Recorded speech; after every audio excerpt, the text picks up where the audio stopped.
자, 다음 주제로 좀 넘어가 보겠는데요.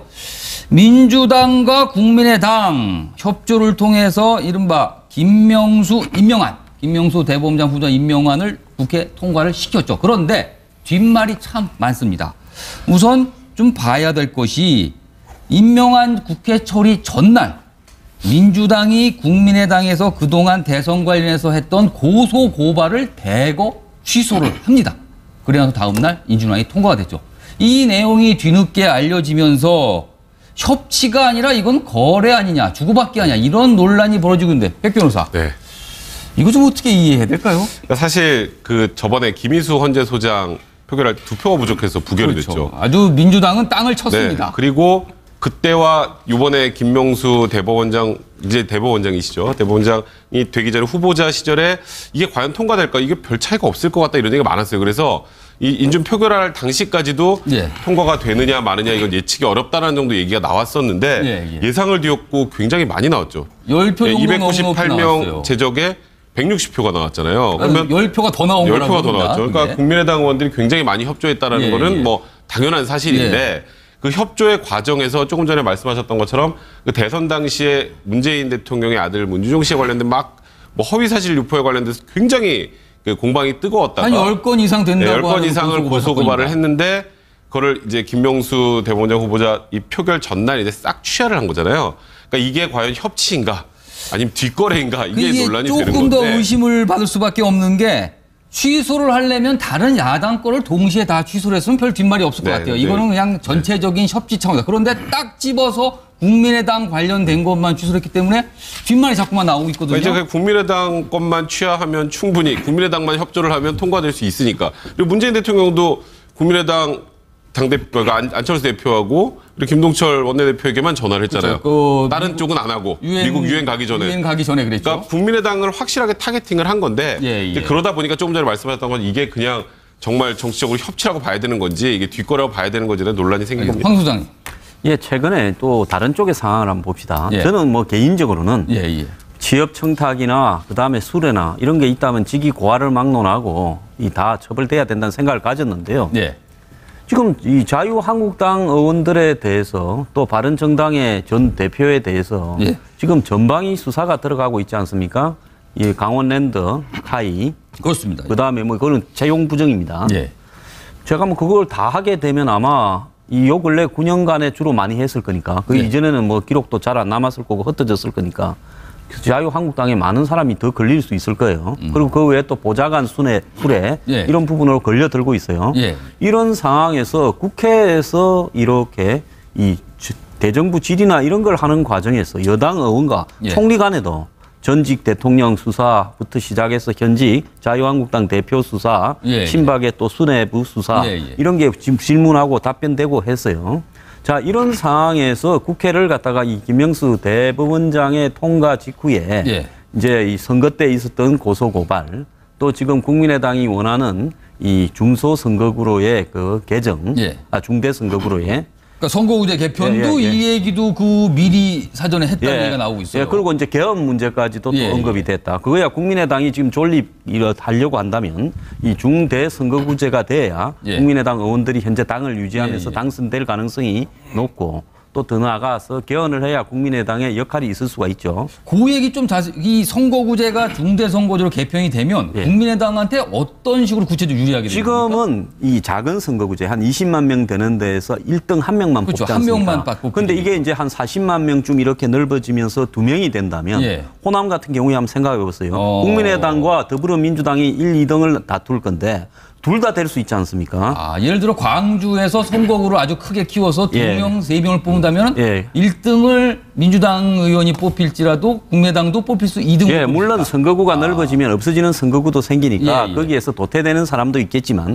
국민의당이란 당 자체가 적어도 호남 지역에서는 2등 안에 들어갈 가능성이 매우 높기 때문에 당의 존립의 근거가 되고 원래 이 중대선거구제로 가자라는 것은 이 군소 정당들이 항상 자신의 존립을 위해서 주장하는 어떤 이 방법이죠. 그러면은 국민의당 입장에서는 굉장히 염원과 같은 개편을 그렇죠. 있겠네요. 그래서 지금 지난번에 김희수 헌법재판소장을 갖다가 이 낙마시키면서 끝까지 버티다가 마지막 순간에 다급해진 여당이 이 부분에 대해서 이야기를 했다면 우리가 그러지 않습니까? 한마디로 이 뭐 오이밭에 가서 이렇게 이 신발끈을 매지 마라 이런 이야기가 있듯이 어떻게 이런 부분들을 이 타이밍에 하느냐. 저는 그건 옳지 않다고 보고요. 이게 드러났다고 하면 이것은 비판의 소지는 충분히 있다. 이렇게 봅니다. 야, 김성훈 평론가. 이게 진짜 거래입니까? 아니면 절차적으로 진행이 논의가 가다가 그냥 우연히 이렇게 겹치게 된 겁니까? 아니, 자유한국당과 바른정당에도 다 제의를 했다지 않습니까? 그거 다 언론에 의해서 밝혀졌잖아요.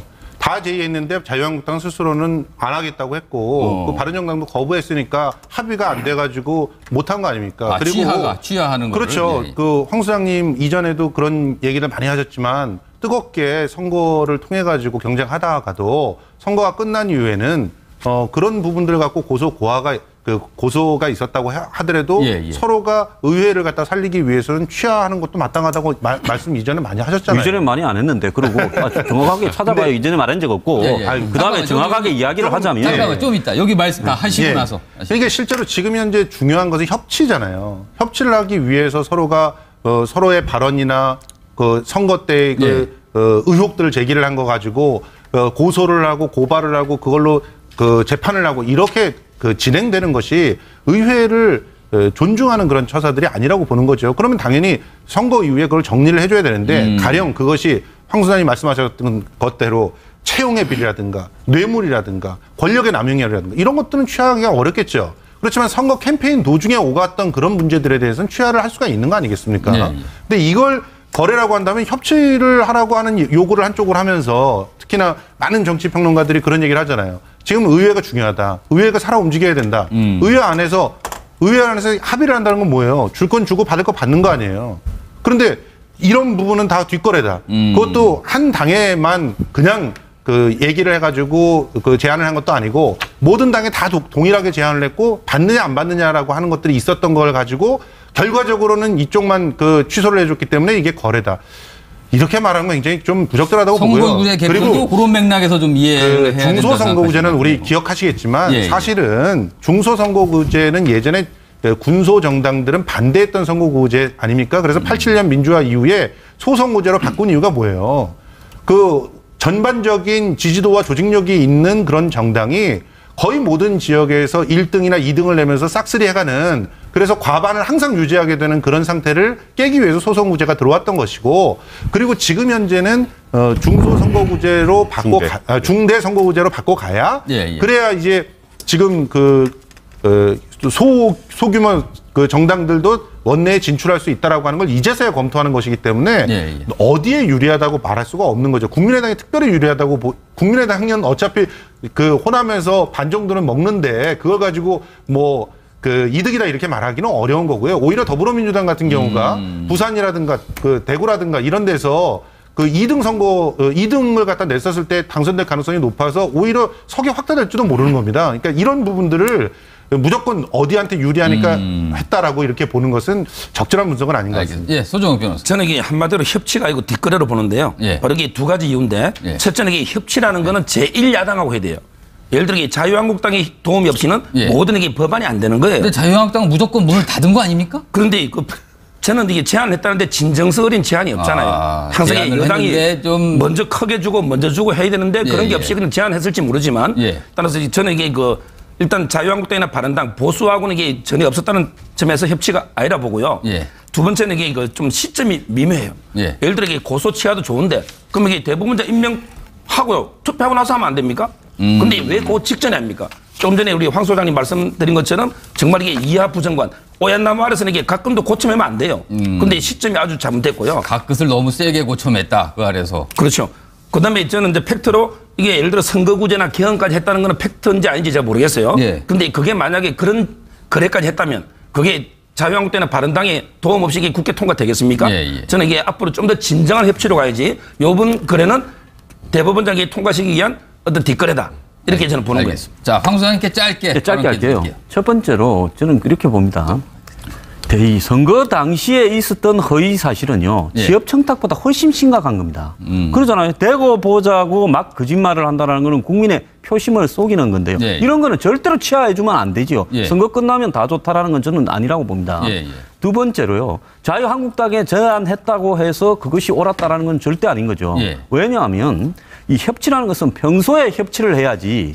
예를 들어서 아쉬워져가 그동안까지는 이 국회를 무시하고 심지어 여당까지도 무시하다가 이제 중요한 인사를 통과시켜야 되니까 그때 여야에 툭툭툭 던져가 받는 쪽하고 이렇게 해서 통과시킨다? 이게 협치입니까? 그렇기 때문에 자유한국당에 제안을 했다 하더라도 그것이 이런 식으로 통과시키는 것은 협치의 모습이 아니다. 이런 거래는 해서는 안 된다고 봅니다. 저 아주 짧게만 예, 좀 짧게 말씀드릴게요. 뭐 아까 다른 여러 가지 뭐 취업 청탁이나 이런 예, 부분들은 뭐 고소 취하를 안 했다는데 그거는 고소 취하에도 어차피 처벌받는 범죄고요. 예. 이런 허위 사실 유포 관련해서는 이제 소위 말하는 고소권자가 고소를 취하면 사실상 넘어갈 수 있는 죄이기 때문에 좀 이 두 개가 좀 다른 것 같고 예. 저는 이것도 그냥 어찌 보면 협치한 방법이라고 생각을 해요. 아까 뒷거래라는 표현을 쓰셨는데 내가 할 수 있는 걸 해준 거잖아요. 그리고 과거를 좀 잊고 이제 앞으로 나갈 땐 이런 방향으로 나가봅시다라는 거기 때문에 사실 지금 현 시점에서 자유한국당이나 바른정당이 지금 문재인 대통령의 정책이나 이런 표결과 관련해서 긍정적으로 무언가 어떤 액션도 한 적이 없죠. 일단 사실상 거의 대부분 반대고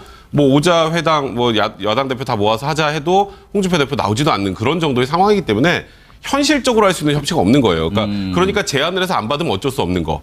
이제 그렇다면 어쨌건 이번 과정에서 뭐 대법원장이 만약에 이번에 인준이 안 됐으면 초유의 이제 사법부 그 대법원장이 없는 상태로 사법부가 굴러가야 될 정도 상황이 됐다면 그 절박함의 표현으로 국민의당이 이런 제안을 했다라는 거 저는 이걸 가지고 문제 삼을 게 있을까 저는 개인적인 생각이 듭니다. 알겠습니다. 굉장히 절박한 정치라는 뭐 표현으로 마무리를 해줬는데 이 주제 역시 치열하군요. 이것도 뭐 간단하게 끝나지는 않을 것 같습니다.